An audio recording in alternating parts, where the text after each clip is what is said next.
Hello everyone, let us discuss about the chapter motion and measurement of distance. Okay, motion and measurement of distance. So once we finish our vacation, we go back to school and we discuss about the places we visited in the vacations, right? So somebody might have gone to their grandpa's house by using a train, then they have to travel by bus, then they have to travel by bullock cart, or somebody might have traveled by aeroplane from one state or one country to another country. So all these are called as transportation. Moving from one place to another place by using any vehicle, it is called as a transportation. Okay, long years ago, people did not have any means of transportation. They did not have any means of transportation. They used to go from one place to another place by using food, and they used to carry the luggages at their back. After that, after few years, they have started animals as a transportation. So they used to load the goods on the animal, and they used to travel from one place to another place. Later, the water transportation was done using the boats. They used to take a hollow cavity wooden logs. If you drop it on the water, it floats. Okay, it doesn't sink. Wood doesn't sink in the water, so it is floating. So they have to arrange all the bamboo wooden logs, bamboo or wooden logs. They arranged wooden logs and they have made a platform, and they used to travel from one place to another place by pushing the water at the back. Okay, so later they invented wheels. Once the wheels was invented, that the drastic changes has happened in the transportation. So they have started the carts. Carts means what? The cart will have a big wheels and it is pulled by animal. Okay, they load the all goods in the cart, and the cart is pulled by animal, whether it is a bullock cart or tanga. Tanga is used for horse and bullock cart for bulls. Okay, then the invention of steam engine was the drastic changes in making of vehicles. Okay, what do you mean by steam engine? Steam engine is nothing but a heat engine.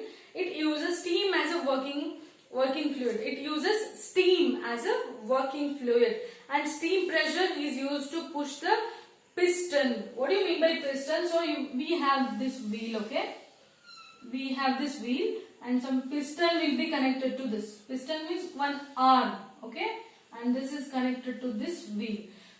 The pressure, the steam pressure is passed through this piston, and once the steam pressure is passed, it started to move. It will move forward and backward. So when it is moving, this wheel will rotate and the vehicle will move. So this was the steam engine. Once they have invented the steam engine, there are so many vehicles they have made. That is railroads,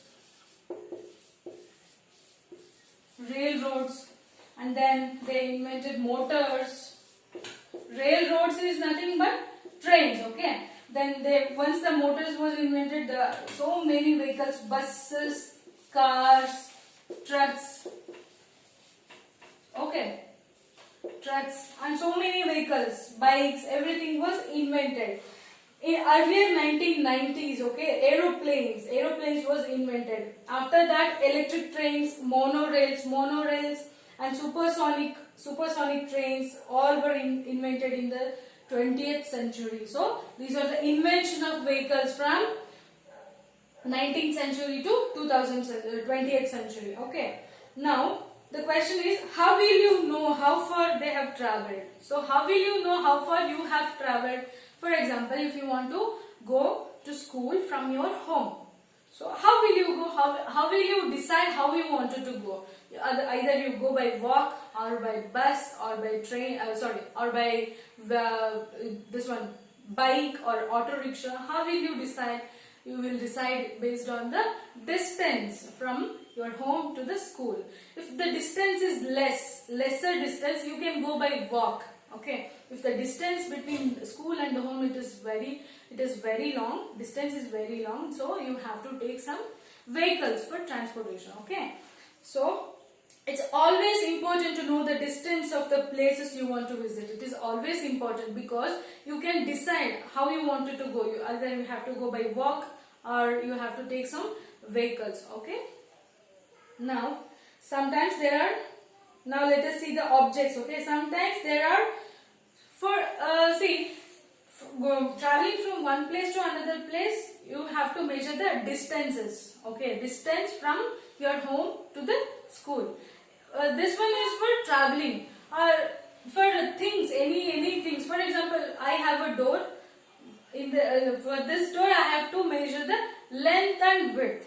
Okay, this door will have some particular measurements, length and width. So like that, for few professions like tailors should know the length and width of the cloth. If they wanted to stitch anything, they have to first measure the cloth, whether it is enough cloth is there to stitch a dress or not. Like that, some carpenter, he have to measure the door length and width, so that the wood he is having, it is enough to make a door or not. Like that, farmer have to check the area of lands, how many for how many seeds he wanted to sow. So few professions have to check the have to measure the length and widths of the things, so that they can decide. Okay, so there is one activity. Okay, before activity, okay, in the classroom, I will give you one example. In the classroom, there is a desk. Okay, there is a desk in the classroom, and two people have to share the desk. Let us think that this is a desk, and only two people have to share this desk. So what they can do? Two person can use the desk at a time. Okay, only two person can sit on the desk. So two persons are sitting, and always they have a conflict that the other person is using the more space of the desk. So teacher told them to measure the width of a desk, so that they can mark exactly half and they can use it, okay, without any conflict. So what they have to do? Two students, they used to play gilli danda. You know gilli danda, right? So this is a gilli and this is a danda. So have you played gilli danda? Anyone? So okay, this is the gilli danda. So they had gilli danda in their bags. So teacher asked them to measure the width of the desk. So this desk was 2 danda size, 2 danda and 2 gilli size. Okay, this desk is of 2 danda and 2 gilli size. So it is 2 danda size and it is of 2 gilli. Okay. So if it is exactly 2 dandas and 2 gillis, you can make easily this mark. You can mark it easily at the center. So they have marked at the center. So they were using their places happily. After a few days, this mark gets wiped off. Okay, this mark gets wiped off. Again, they are having conflicts. Now they have new set of gilli dandas. Okay, now it is earlier it was two danda size and 2 gilli size. Okay, now they have new set of gillis and dandas. So it was very hard for them to measure. Why? Because the desk is of now 2 danda size, 1 gilli size, and this some space is left. Okay, it was 2 danda size and 1 gilli size, and some space was left. Now it is very difficult for them to make it half, exactly half, right? So what they can do? They can use a string. String is nothing but a thread. So they can use a thread. They can hold it at this point, and they can easily measure using a thread. Once it is measured the width of the desk, the thread can be folded, right? When we fold the thread, we can get the exactly middle point. Okay. For example, I'll just show you. Let us think that this is a desk and hold it. Okay. When you hold a string like this, and when you fold it, hold a string and fold it, so you will get the exact half of the desk. So they have done it like this. Okay, they have taken the string and measured the total width, then they have folded it. So using a string, we can make it exactly half. Half means it's 1/2, and we can make a quarter, or we can make a 1/8 portion of the we can divide it equally without any confusion. We can divide this one equally. Okay. There is one activity. Measure the length and width of your room by using your foot. Okay. You have to measure any, in your house you have the rooms, right? So you have to measure the rooms by using your foot length. Then take a string and measure the length and width of the room and measure with the measuring tape. You will have the tapes at home, right? So measure it with the tapes. Then you will come to know the size of your exact room. Okay. Now, comparison of an unknown quantity with some known quantity, it is called as a unit. Okay. Comparison of an unknown quantity with some known quantity, this is called as a unit. We know that unit is what? Comparison of an unknown quantity. That means what? We have a measuring tape or we have a scale, right? When we have a scale, when we measure this one, we don't know the size of this marker. Okay, I don't know the size of this marker. I have a scale, so that I can place the scale and check the length of this marker. So we are comparing the unknown quantity with the known quantity. What is known quantity? Scale is the known quantity. Okay, we know that is a 15 centimeter scale. We know the quantity, but we don't know this one. So we compare this. We compare this with the scale. That is called as a unit. Okay, that is called as a unit. This is important. This is called as a unit. Okay. For example, measurement of a room using your foot length. Suppose if we get a 15 foot length. So, okay, when I measure this room using my foot length means you have to keep one foot and you have to place another foot right right just in front of the one foot, so that you can measure the length of this room. So, for suppose if I get this room measurement as 15 foot. So, 15 is the number, foot is the unit. Okay, 15 is the number, foot is the unit. Why this is unit? Because we know our foot length, right? We know our foot length. Somebody might have, somebody is having a 7 number, 8 number, 9 number. It is varies from person to person, right? So we know the foot length and we don't know the room length and width. So we can measure it using the foot. So this is the number. This foot length is called as a unit. Foot length is called as a unit. One more thing you can do, you can just measure, I can just measure this board width by using handspan. Handspan is what? This one. Handspan. This is called as a handspan. So I can measure, right? 1, 2, 3. I can measure the width of this board using my handspan. For example, I get a 6 handspan. When I get this width as a 6 handspan, 6 is called as a number and this handspan is the unit. Okay. Now we just check the standard units of measurement. Okay. In ancient times the length of foot, width of fingers and handspan was used. Okay. Length of foot and width of finger.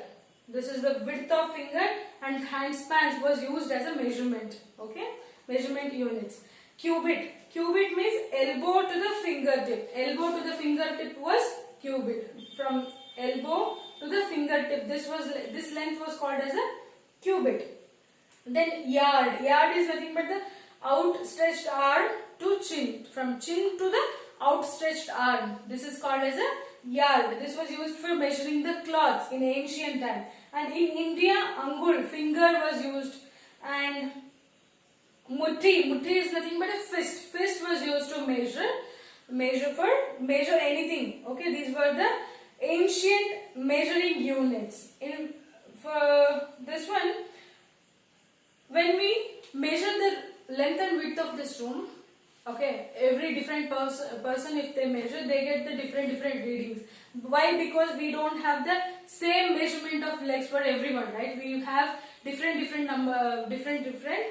foot lengths. So French decided to create the standard units of measurement. Okay, French decided to create the standard measurement that was called as a metric system. That is called as a metric system.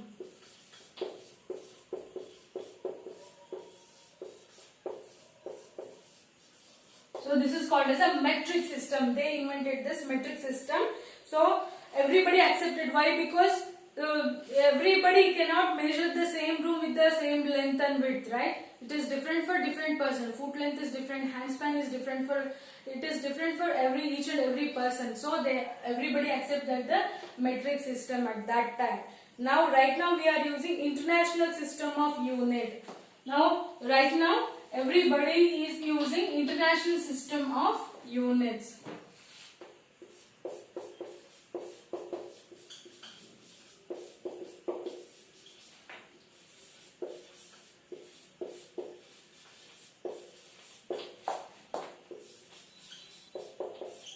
This is also called as SI unit. Okay, this is called as an international system of unit. System of unit, it is called as a SI unit. Right now everybody is using international system of units. Okay, in this system of unit, SI unit of length is meter. In this system, SI unit of length, for length we use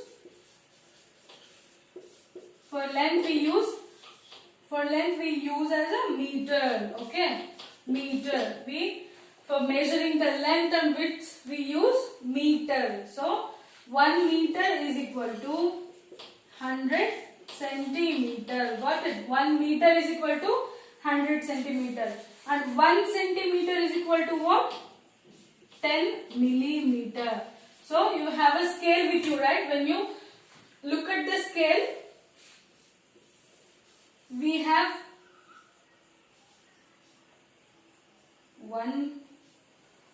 0, 1, 2, 3. This is up to, we have 15 centimeter, right? So when we measure this, we have small lines till 1. Okay. Then again we have some small lines. These 10 lines. Okay. This is called as a millimeter. Distance from this small line to one more line is called as a millimeter, and this is the smallest measurement. This is the smallest. Millimeter is the smallest measurement. Okay. From 0 to 1 we have 10 millimeters. So 1 centimeter is equal to 10 millimeter and 1 meter is equal to 100 centimeter. Okay. Meter used when we want to measure cloths, right? Cloths. Okay. And if you want to measure the distance, the width of this wall. Okay. So that time we use meter. Meter is used to measure cloths or measure the length and width of this wall or board. Okay, meter is used. When we use centimeter, when we want to measure the length of this marker, we use centimeter. Okay, and when we want to measure the distance from one place to another place, we use kilometer. We use kilometer as a measuring unit for measuring the distance from one place to another place. Okay, we use kilometer.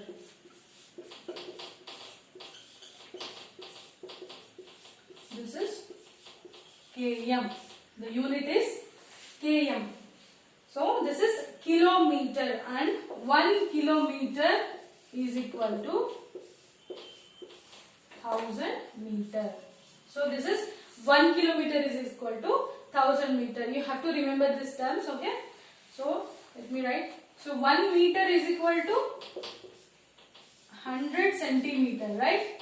And 1 centimeter is equal to 10 millimeter. This is very important. Please note it down. And okay, these three you have to remember. 1 kilometer is equal to 1000 meter. 1 meter is equal to 100 centimeter. 1 centimeter is equal to 10 millimeter. Okay. This is the SI units of length. These are the SI units of length. Okay. Thank you.